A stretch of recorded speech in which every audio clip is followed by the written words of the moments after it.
Hi everyone, I'm Bandit, and I'm here to introduce you to Arthur E. Benjamin, the founder of American Dog Rescue, and his co-host, Farrah White. And you're watching For the Love of Dogs. Each week, we introduce you to the movers and shakers of the animal rescue world here in Dallas-Fort Worth. We'll start today's show with an organization specifically designed to bring together all of the animal rescue organizations in Dallas.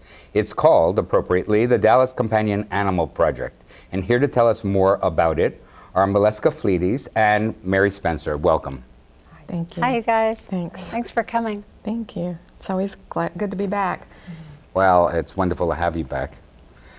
DCAP has a very easy mission. Can you tell us about it? Absolutely. Our mission is to bring together resources in Dallas, rescue, businesses, all of it together to stop the euthanasia of healthy adoptable animals. That doesn't sound that easy. No. It's an easy concept to get and Really a hard easy. thing to do. It's a hard thing to do. I mean, we all need to work together, and that's the hardest concept to. It has a lot to do with the community. So many people have mentioned and brought up the subject of why doesn't the city shelter just stop euthanizing animals? But it's not, and they bring up that this shelter should be a no-kill shelter. We need a no-kill community in the mindset, and that's changing, and things are moving positively in that direction. We've had a lot of progress over the last 2 years. It's exciting. But there's a long way to go, as we talked about in our last show. And the partners really make it work. Partners Tell are us the a key. little bit about your partners. Well, we have several different kinds of partners. We have, of course, our rescue partners, which are the rescue groups. We pull them together so we can empower them to save more animals, pull more animals from the shelter, make them stronger. Then, of course, there's our business partners, which are businesses from small to corporate businesses that want to invest in their community and to stop the euthanasia of animals. And then there's the individual partners, like yourself, that wants to be a part through volunteering, donations, spreading the word, supporting, and anything. So everyone needs to be a part of it. Are you finding that more and more people are willing to be? I think yes, I think so. A lot of people are just watching to see what we're doing, and it's hard to get the word out exactly the position for everyone, because there is a place for everyone. And so tell us a little bit about your plans. I know that education and awareness are a big, big thing with you guys and always have been. Tell us a little bit about what you're doing on that front. With our education awareness, we're teaming with other rescue groups, other people that are out there already doing it. And then, of course, we're trying to outreach neighborhoods and individuals that, just don't understand the way to care for animals or how to stop the reproduction of animals. We do a lot of the neighborhood outreach through our spay days with people bringing in their animals to get them spayed and neutered through MAC, old MAC program, which is now part of DCAP, Metroplex Animal Coalition, which is now part of DCAP. If you live in a certain area, you can get your animal spayed or neutered for free, vaccinated for free, registered with the city, and then discounted heartworm and heartworm medicine, which you know how expensive heartworm meds are. Through that, we are getting to know people in the different neighborhoods. And so we're educating the ones that come in, who in turn go into their neighborhoods and educate their neighbors. There's kind of a new model that is coming up, because as a member of the Animal Shelter Commission for Dallas, which Maleska and I both are a part of, representing different districts, I represent the mayor, and one of his largest initiatives is the Grow South Plan, which is helping everybody clean up south of I-30. And so part of that involves a lot of the stray dogs. What we found is a lot of these dogs aren't stray, they're neighborhood dogs. They belong to somebody. So we're going into those areas, talking to them about spay, neuter, vaccinating, and helping them to make better decisions. We're finding that in the old model, where an unvaccinated or unneutered spayed dog would be pulled, or a dog that maybe wasn't taken care of quite like Bandit here, or like we would take care of our dogs. If we take that dog away and take it to the shelter and get it rehomed or whatever, that person's going to just go out and get another dog. We need to educate them that that dog needs a house. It needs its own, water. It needs shade. It can't be just tied up in the yard. And that takes longer, but it is the overall solution and the long-term sustainable solution to the neighborhood stray dog situation. And Dallas has one of the worst issues and problems. So that was on the mayor's agenda: clean up, the culture of clean, and the Big Fix and Dallas Spay Days are helping huge with that. Yeah, there's probably some people watching that don't know what the Big Fix is. Can you explain a little bit about that? It's amazing. I don't know any other city that has received over $3 million in funding from a private funding group consisting of 5 different foundations and organizations and people through the Meadows Foundation that have set up a program, and it started in 26 zip codes. They've taken it to 8 zip codes now. They narrowed in on the highest areas that they got the most calls, that they were getting the most loose dogs that needed this the most. And it's free surgeries, and the areas that are not covered by those zip codes, then through DCAP, we are hosting spay days 2 and 3 times a month, which is being held at the city clinic at the shelter. And those have just been, we have learned so much from people in the way that they love their animals, they want to take care of them, they just don't have the resources. Yeah, that makes it difficult and sad. And like you had said, going into these neighborhoods, you're right. When this dog runs up to the porch of a house, you realize that dog lives there, even though it looked stray, but actually wasn't. So no, they just belong. So many of the people in that area that don't have the funds and the resources allow their dogs to continue to have puppies. And when we've asked a few of them, well, what do you do with the puppies? How do you get them adopted? And they're like, well, when they're weaned, they kind of wander off down the street and they just become, my neighbor takes them, or, oh, those went down the street. And so that leaves those puppies to be hit by cars, sure. Get heartworm, get in fights, so that's what we're trying to prevent.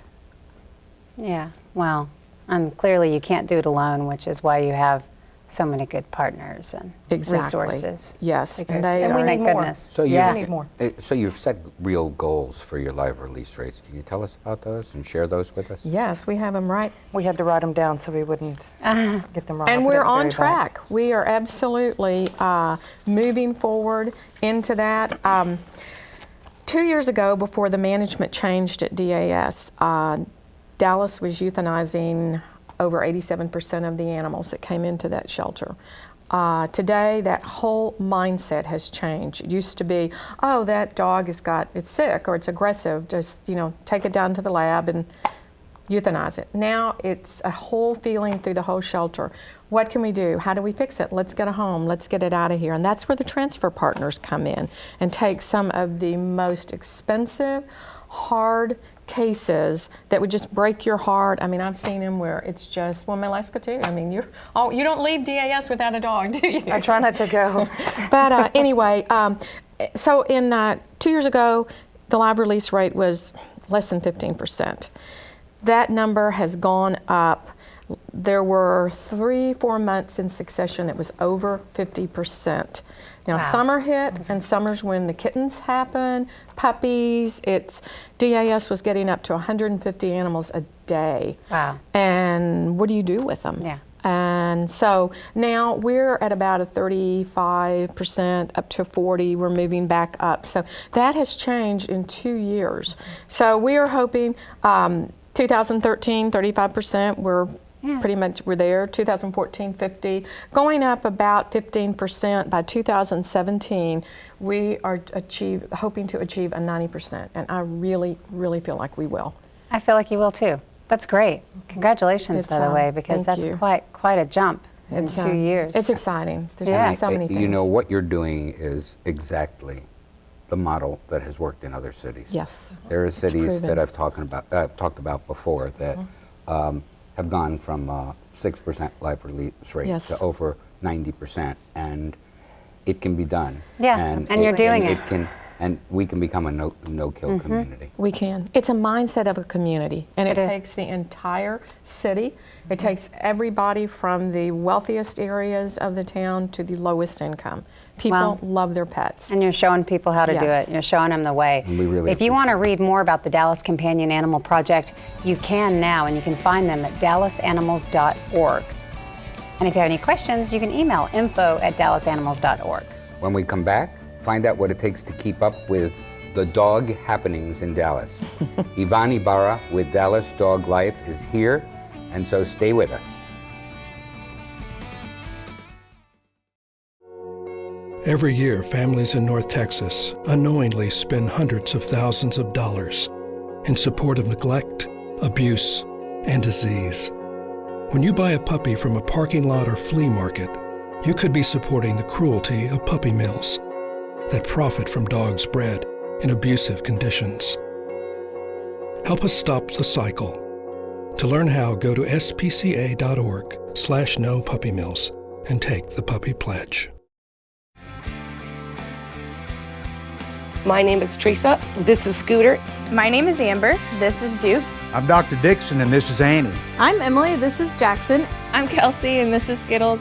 My name is Miko. This is Chloe. My name is Ty. This is Callie. My name is Tamar. This is Simon. My name is Renee. This is Snowball.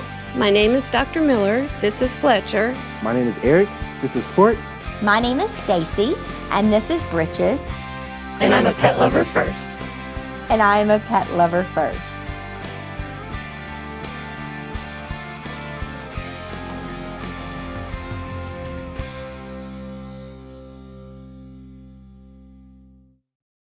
Live with a human for a while and you get to know a few things. Like, I know she's actually not a morning person.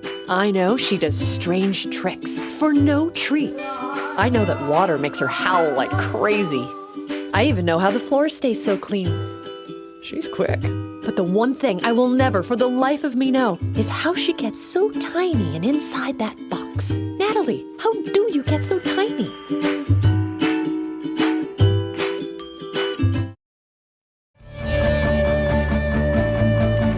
Welcome back.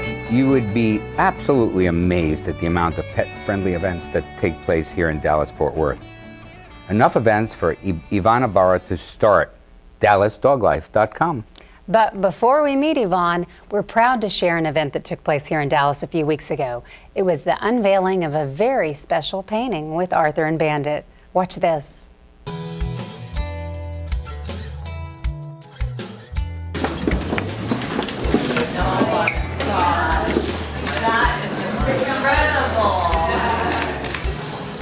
Who's that? Who's the Bandit? Oh, wow! I think to the artist.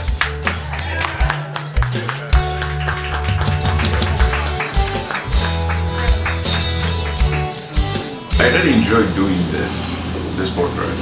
Well, I think you made me a lot younger and better looking than I am. Come on, you look great there, you know. I never paint a portrait of a man holding a dog, hugging like that. There's a lot of animals sometimes in my paintings because people love their animals. And on Sunday, this last weekend, there was an unveiling of another painting for a portrait, and it was a gentleman with his dog, and the dog is just part of his life. He never leaves his dog, and there was something. You see, so bad the tears in his eyes, you know what I mean? Because the meaning of the friendship with the dog. And I think that Arthur is exactly, when even a bigger example of that. First, I want to thank you. Oh, buddy. Thank you. So thank you. Sundays wants to thank you. I want to thank everybody for coming from all over. It's nice to be able to share a moment like this in your life with someone and with everybody here, and to be able to know that, 20 years back, 20 years from now, we can look at that and remember tonight. You know what? I really enjoy our friendship. Especially. Oh, come on.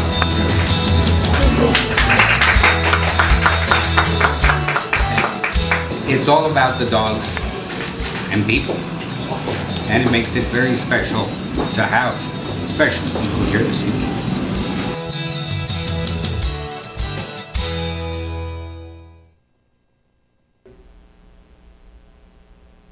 And now we'd like to introduce Yvonne Ybarra with DallasDogLife.com.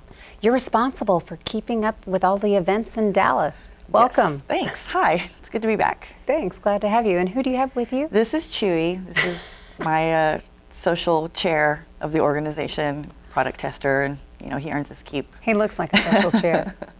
So what made you start Dallas Dog Life? Him, actually. When I adopted him, I didn't know what to do, and I didn't know where to go for training or vets. I just didn't have a lot of information. And so that's just my nature, to collect information, and I had all this stuff, and I knew that other people could use it too. So I ended up putting it online, and that was over 5 years ago. There's so many unbelievable events. There's just so many incredible events. How do you choose the ones that you cover? There is a lot of great, information out there online already. It's just not all in one place. And then I have a ton of people who will call me or submit emails or submit an online form and let me know about dog-friendly events, or even events that may not, be great for dogs to attend, but that they're going to benefit a rescue or something like that people would want to go to. So it's just a matter of making sure I keep it all in one place, and that's really what the whole site is about, making sure everybody knows what's out there. So how do people find Dallas Dog Life? So far it's been a lot of word of mouth. I have recently been able to find Dallas Dog Life just by Googling Dallas Dogs or Dallas Dog Events or Dallas Dog Friendly, and they should be able to find the page. But we have a huge Facebook presence. We have a huge Twitter presence. We're branching out and trying to do the Pinterest and Instagram type of social media to make sure that people who are on all these different platforms can find us and therefore find the information. And tell us a little bit about some of the other features that are on the site. We have news and events, which is really, or I should say, upcoming events and local news, which are the two main things I think that most people are interested in. So when there's something in Dallas news that affects dog owners, be it a new ordinance that's come out that everybody needs to be aware of, whether it's a new adoption facility like the one that just opened up in North Dallas, anything that could help them be better pet parents. So there's a lot of that. There's, again, the calendar of events, which is a huge part of it. And then we have features like contests that we run on Facebook, and we'll have Dog of the Week. So every Friday we choose a dog that we feature on the website for 1 week, and people can write in and let everybody know how much they love their animals. Another part of the site is education. And of course, we've talked with a number of the organizations here on how important education is to moving forward the live release rates and depressing the euthanasia rates. But how does Chewy select which educational topics that you write on? It's whatever is timely, especially because, just due to what I'm doing with dogs, I have a lot of contacts that will let me know that we're having XYZ issue, and it would really be a good idea to cover it on the website. For instance, this summer we had at least 20 dog swim events, and it was very important for people to know what is appropriate for them to do at the dog swim. How do they make sure that they're keeping their dog safe and preserving the safety of everybody that's there. And then after I went to a few, I wrote another follow-up piece on what not to do at a dog event. or a dog swim, just to make sure that everybody stays safe and is healthy. So we select whatever is timely and relevant, and we make sure to keep everything in archives so that it can be referenced when it needs to be. Well, and I know you've got a guide that's coming out soon that I think we're going to talk about in a minute. Well, we need to take a short break, but Ivana's going to stick around and she's going to tell us about some of the upcoming Halloween events. Stay with us. So, I just moved in with this family, and it's embarrassing. The little one, he likes to go outside and crawl around in the giant litter box. I don't know what he's doing. I mean, I was born and I knew how to use the litter box. Look at that! That's disgusting! Oh, poop already! You're making me nervous. Oh, okay, I can't look at this anymore. I really hope he grows out of this, for his sake. Hi, I'm Cheryl Crow, and I'm a musician and a mother, and this is Buttercup. She's also a mother, but not by choice. She's a survivor of a puppy mill.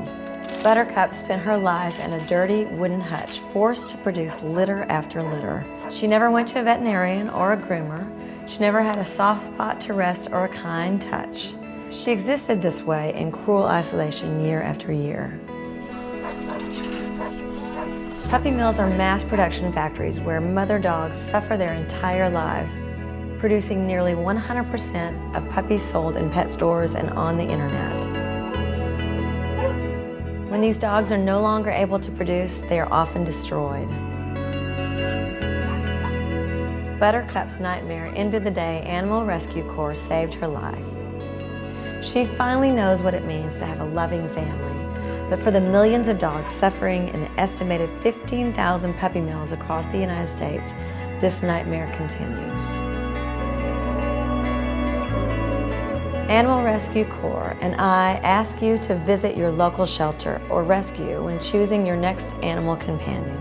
You will not only be saving a life, you will be helping put an end to this cruel industry. Please go to animalrescuecorps.org to learn more about ending puppy mills. Buttercup and I thank you.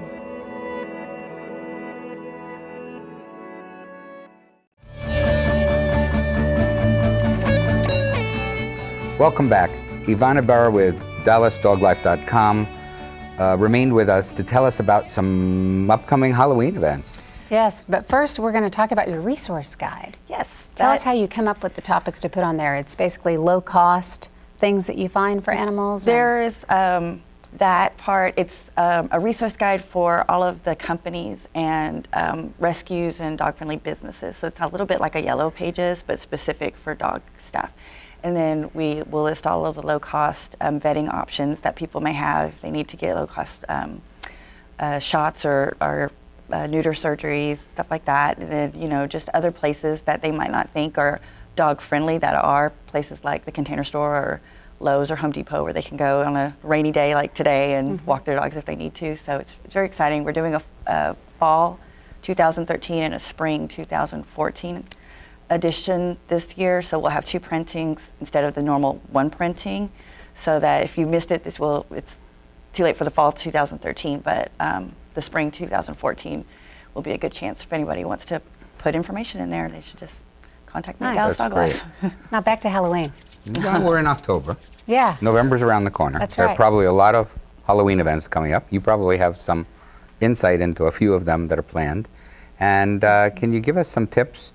Tell us about whatever events you know. Give us some tips on taking a dog to a Halloween event. Sure. There's going to be a ton. And for the exact dates and locations, you should go to DallasDogLife/events. And everything, even things that are listed there today, will probably have more by the weekend. But there are a couple of big ones. Bulloween, I think, is coming up. There's Pugoween for the pugs, and most of these events are, they're for organizations and people who have these specific types of dogs. But as long as your dog is friendly, anybody's welcome. They're usually fundraisers, so be prepared for that. There are always costume contests and just a lot of people who love their animals. And as long as your dog is good in crowds and likes to socialize, these will be some really fun events. You're going to have problem taking Yeah, Chewy. he's just so been known to dress up a little. He and Bandit are just such so much trouble. They're hard to get along with. What tips do you have for people taking dogs to events? Well, I was, talking about that I like to dress up Chewy sometimes for these, for the contest because they're a lot of fun. But when dressing up your dog for Halloween, just be aware of their comfort level and in a lot of ways, their comfort level, how they feel like emotionally. Are they okay? Are they scared? Or are they feeling nervous?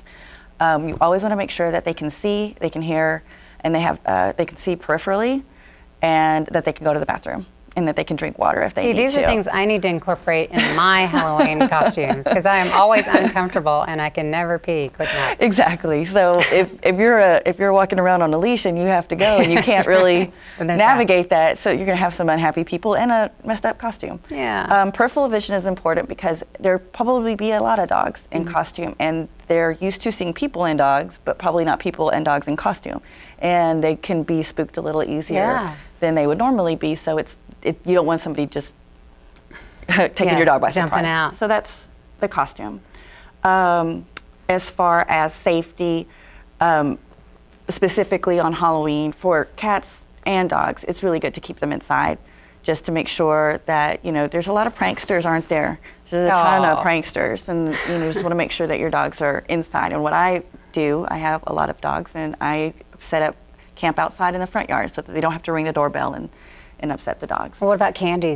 Do they get a hold of candy? Candy is very, we'll start right now, just making sure that everybody has put away their Halloween candy. Okay. Chocolate is extremely hurtful to dogs, especially in large doses, and the darker chocolate can be pretty bad. So you just want to make sure that your dogs can't get to that.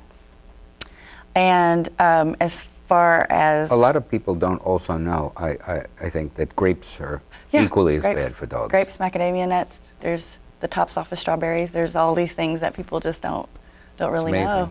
That is amazing. Well, we can start by keeping our Halloween candy up, though. Well, thanks for the information. You're welcome. Sounds like a lot of fun. It'd be fun to go to a dog costume party. Arf. Right? Yes. We'll have to find you and Bandit a matching costume. Again, if you want to visit Dallas Dog Life, go to dallasdoglife.com or visit Yvonne on Facebook, Twitter, Pinterest, and Instagram. Just type in Dallas Dog Life. Thanks so much to everyone from Dallas Companion Animal Project and Yvonne from Dallas Dog Life for being our special guests today. Remember to keep up with For the Love of Dogs online at AmericanDogRescue.org. And as usual, follow us on Facebook, YouTube, and Twitter. So once again, for all of us here at For the Love of Dogs, thanks for watching, and we'll see you next time.